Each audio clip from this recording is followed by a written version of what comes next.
الحمد لله نحمده ونستعينه ونستغفره ونؤمن به ونتوكل عليه ونعوذ بالله من شرور أنفسنا ومن سيئات أعمالنا من يهده الله فلا مضل له ومن يضلله فلا هادي له وأشهد أن لا إله إلا الله وحده لا شريك له وأشهد أن سيدنا وإمامنا ومولانا محمدًا عبده ورسوله صلى الله تعالى عليه وعلى آله وأصحابه وذرياته وبارك وسلم تسليمًا كثيرًا كثيرًا أما بعد أعوذ بالله من الشيطان الرجيم بسم الله الرحمن الرحيم إن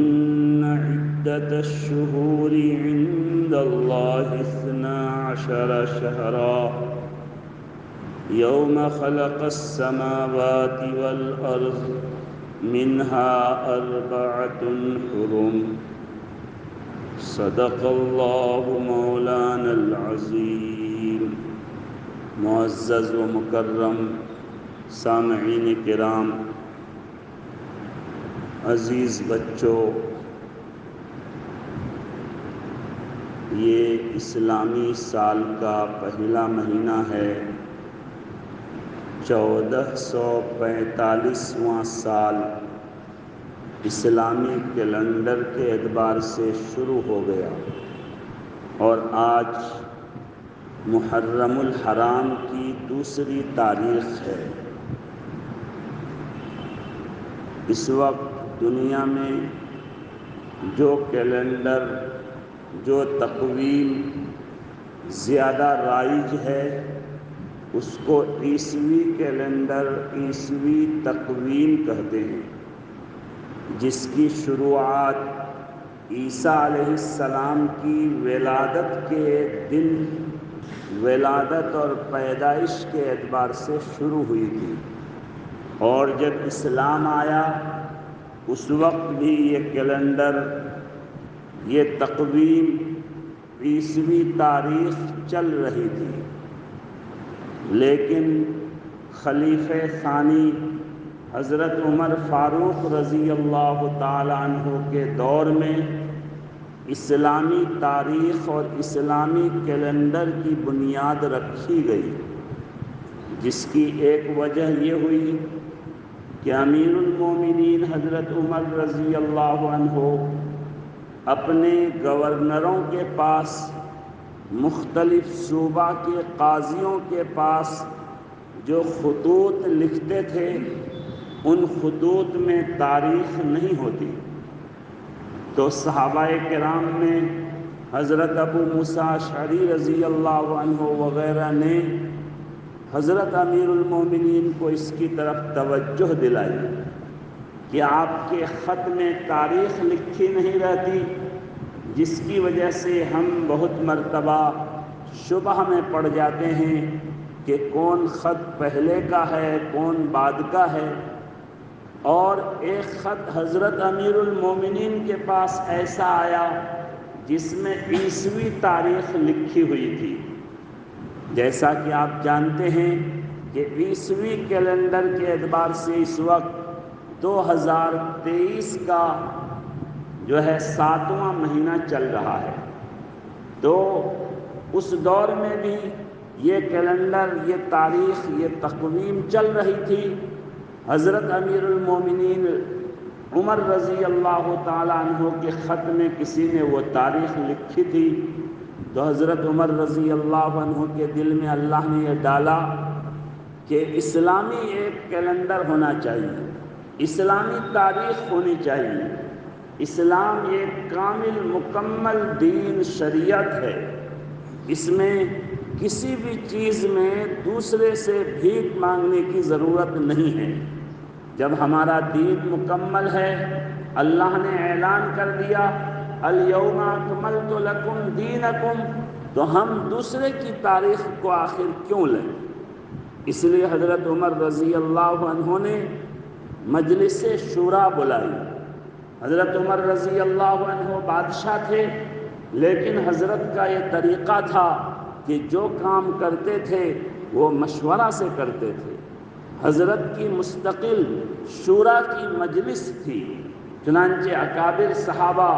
جس میں عبد الرحمن ابن عوف رضی اللہ عنہ، عبداللہ ابن عباس رضی اللہ عنہ جیسے کم عمر صحابی لیکن علم و فضل میں بڑے تھے، یہ سب حضرت کے شورا کے رکن تھے۔ ان صحابہ کرام کو بلا کر حضرت عمر رضی اللہ تعالی عنہ نے مشورہ کیا کہ ہمیں اسلامی تاریخ کی بنیاد ڈالنی چاہیے۔ اب بات شروع ہوئی، مشورہ آیا کہ آخر ہم کب سے اپنی تاریخ کی ابتدا کریں، ہم اپنے کیلنڈر کی بنیاد کس چیز پر رکھیں۔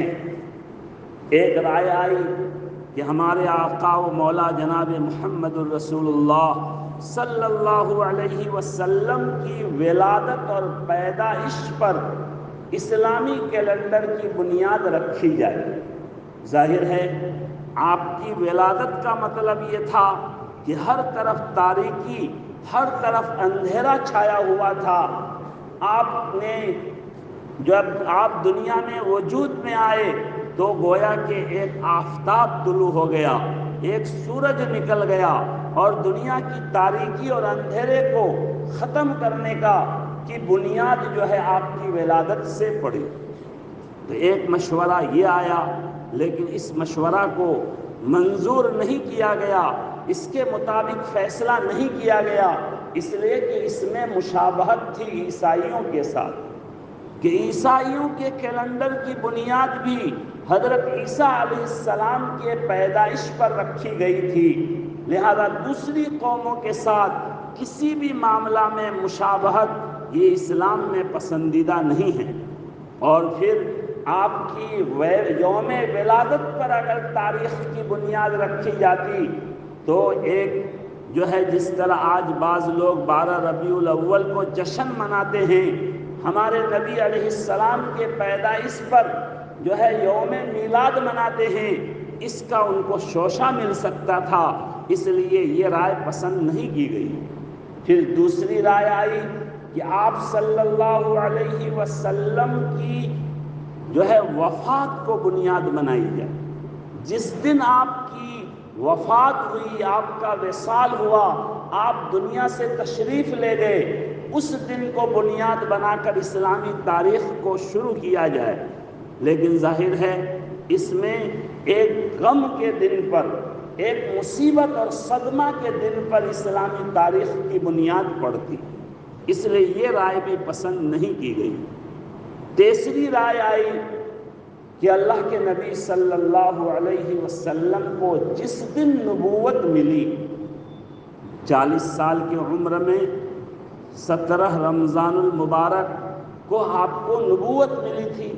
تو جس دن نبوت ملی اس دن اور اس مہینے کو بنیاد بنا کر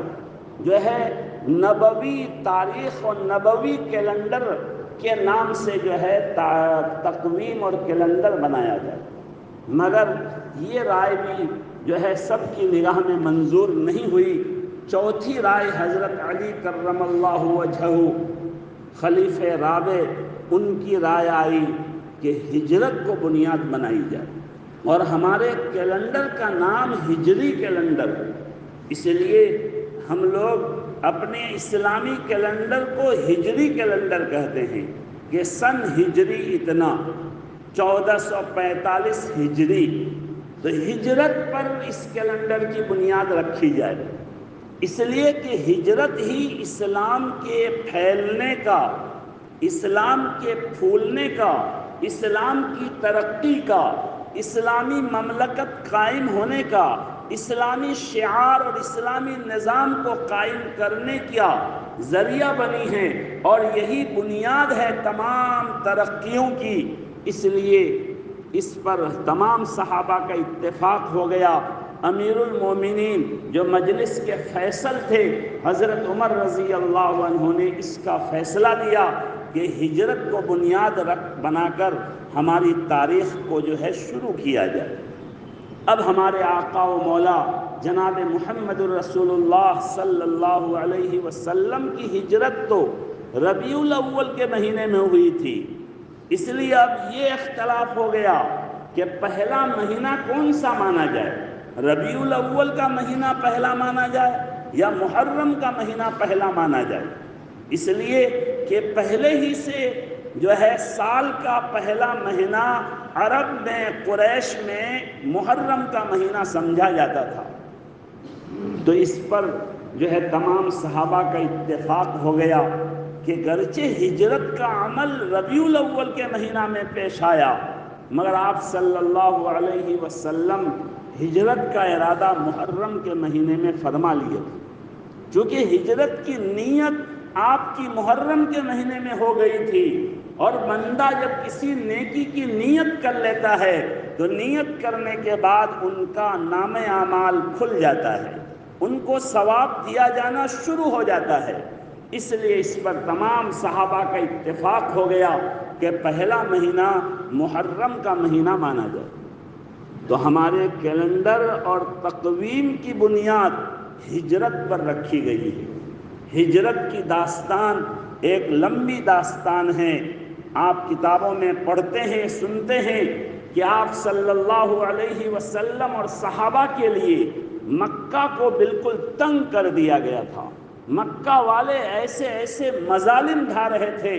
کہ مکہ میں رہ کر دین اسلام پر عمل کرنا دوبھر اور مشکل ہو گیا تھا۔ چنانچہ آپ صلی اللہ علیہ وسلم کی اجازت سے کچھ صحابہ اور صحابیات حبشہ ہجرت کر کے گئے تھے، اس لیے کہ حبشہ کا جو بادشاہ تھا وہ نجاشی تھا، اور وہ عیسائی تھا لیکن وہ نرم دل تھا، وہ انصاف پسند بادشاہ تھا۔ وہاں سکون اور امن کے ساتھ اپنے شریعت اور اپنے دین پر عمل کرنے کا جو ہے موقع تھا، اور اس کی خبریں آ رہی تھی، اس لیے صحابہ کرام پہلے ہجرت کر کے حبشہ گئے تھے۔ پھر اللہ کی طرف سے آپ صلی اللہ علیہ وسلم کو جب اشارہ ملا، اور اس سے پہلے وہ واقعہ پیش آیا کہ چند انصاری صحابی اوس و خزرج کے لوگ حج کرنے آئے تھے،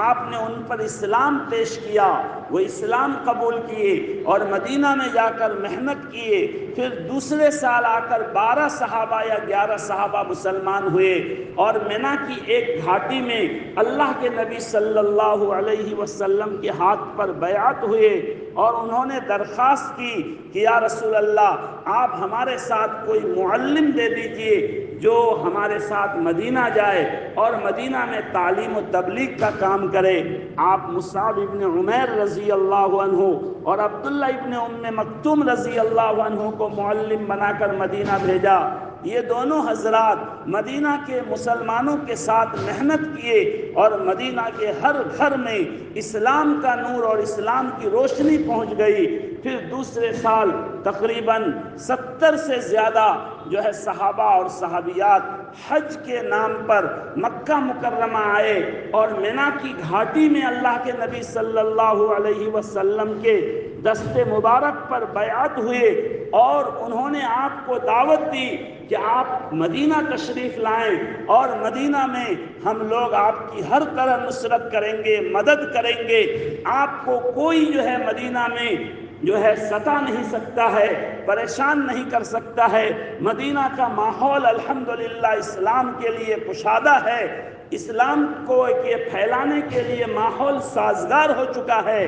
چنانچہ آپ صلی اللہ علیہ وسلم ان کی دعوت کو قبول فرما کر صحابہ کو آپ نے اجازت دی کہ ہجرت کر کے آپ سب لوگ مدینہ چلے۔ چنانچہ ہر صحابی کی ہجرت کا ایک مستقل داستان ہے۔ جب ہمارے آقا و مولا جناب محمد الرسول اللہ صلی اللہ علیہ وسلم کی ہجرت کا وقت قریب آیا، صحابہ کو تو آپ اجازت دے دیے تھے ہجرت کی، لیکن آپ اللہ کی طرف سے اجازت کا انتظار کر رہے تھے کہ جب تک اللہ کا حکم نہیں آئے گا اس وقت تک میں مدینہ ہجرت کر کے نہیں جاؤں گا۔ حضرت ابو بکر رضی اللہ عنہ نے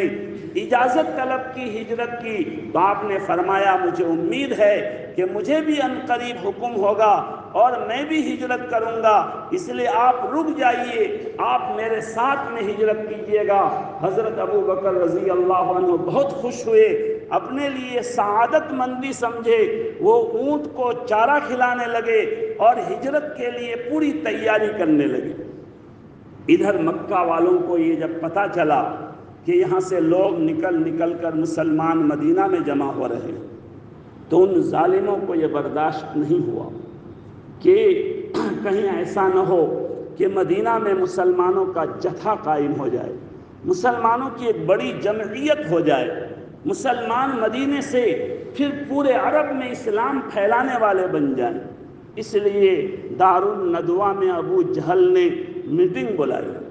کہ کسی بھی طرح محمد کا کام ختم کر دیا جائے تاکہ مدینہ کے ذریعہ سے پھر اسلام نہ پھیل سکے، ہمارے لیے مدینہ میں مسلمانوں کی جمعیت مصیبت نہ بنے۔ اس مشورہ میں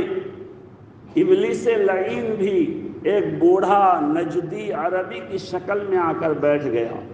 کسی نے مشورہ دیا کہ ایک کام کیا جائے، محمد کو جلا وطن کر دیا جائے، در بدر کر دیا جائے، مکہ سے باہر نکال دیا جائے، مکہ میں رہنے نہ دیا جائے۔ تو وہ بوڑھا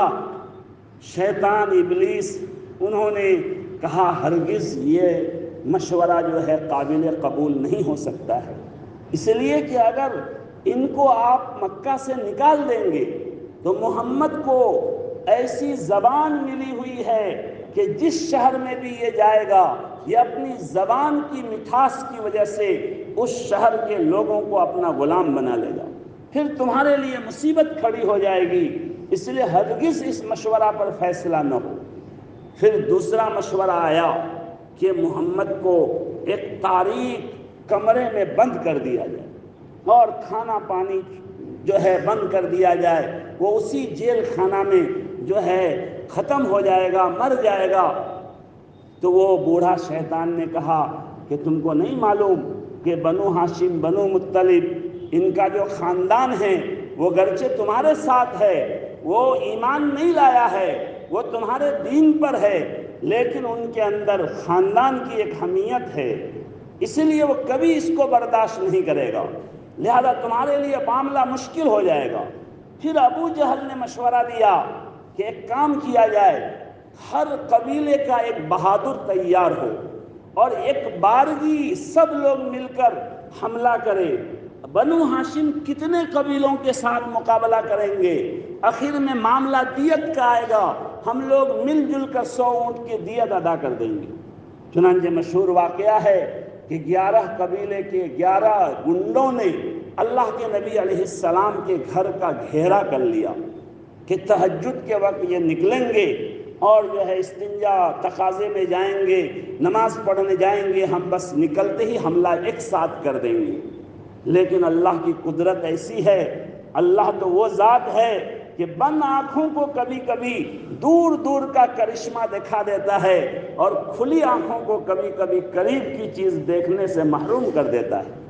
چنانچہ آپ صلی اللہ علیہ وسلم ان گنڈوں کے سر پر خاک اور مٹی ڈالتے ہوئے ان کے سامنے سے نکل گئے۔ حضرت علی رضی اللہ عنہ کو اپنے بستر پر سلا دیے، وہ حضرت علی کو دیکھتے رہے جھانک کر کہ جو ہے محمد سوئے ہوئے ہیں، اور آپ نکل کر چل دیے۔ بعد میں ان کو بہت ندامت ہوئی، شرمندگی ہوئی، پھر غار ثور میں جا کر رہے، 3 دن چھپے، ہجرت کیے، بہت لمبی داستان ہے۔ اس داستان اور ہجرت پر اسلامی کیلنڈر کی بنیاد رکھ کر ہمیں صحابہ کرام نے یہ سبق دیا ہے کہ اے مسلمانوں، تمہارے سامنے دین سب سے مقدم ہے، اسلام سب سے مقدم ہے، شریعت سب سے مقدم ہے۔ دین اسلام کے لیے وطن چھوڑنا پڑے، دین اسلام کے لیے دکان چھوڑنا پڑے، دین اسلام کے لیے گھر بار خاندان چھوڑنا پڑے تو تم اس کے لیے راضی ہو جانا، مگر دین کا، ایمان کا کبھی بھی سودا مت کرنا۔ یہ ہمیں ایک سبق دیا صحابہ کرام نے اس کیلنڈر کی بنیاد ہجرت پر رکھ کر۔ تو یہ اسلامی تاریخ جس کی حفاظت ہم پر فرض ہے، ہمیں چاہیے کہ ہم اسلامی تاریخ کا استعمال کریں۔ جہاں ضروری نہیں ہے انگریزی تاریخ لکھنا اور عیسوی کیلنڈر کو استعمال کرنا، ہم لوگ جو ہے وہاں بھی عیسوی کیلنڈر استعمال کرتے ہیں۔ ہم کو اسلامی تاریخ کا آتا پتہ ہی نہیں، چاند کی تاریخ کیا ہے معلوم ہی نہیں۔ یہ مسلمانوں پر ذمہ داری ہے، یہ ہماری چیز ہے۔ ہم اپنی چیز کی حفاظت نہیں کریں گے تو کون کریں گے؟ لہذا یہ سال کا پہلا مہینہ ہے، دوسری تاریخ ہے، اور اسلامی کیلنڈر جو ہمیں سبق دیتا ہے اس سبق کو یاد رکھ کر ہمیں اس تاریخ کی اور اسلامی ہجری کیلنڈر کی حفاظت بھی کرنی چاہیے۔ اور محرم میں بہت جو ہے سارے خرافات بھی ہوتے ہیں، لیکن ہمارے نبی علیہ السلام نے جو ہم کو سبق دیا ہے وہ یہ ہے کہ عاشورہ کے موقع میں ہم 2 روزہ رکھیں، 9 اور 10 کو۔ کسی وجہ سے کوئی 9 کو نہیں رکھ پایا تو 10 11 کو۔ آئندہ جمعہ 9 محرم ہے اور اس کے بعد سنیچر کا دن 10 محرم ہے، تو ہم جمعہ سنیچر کے روزے کا اہتمام کریں۔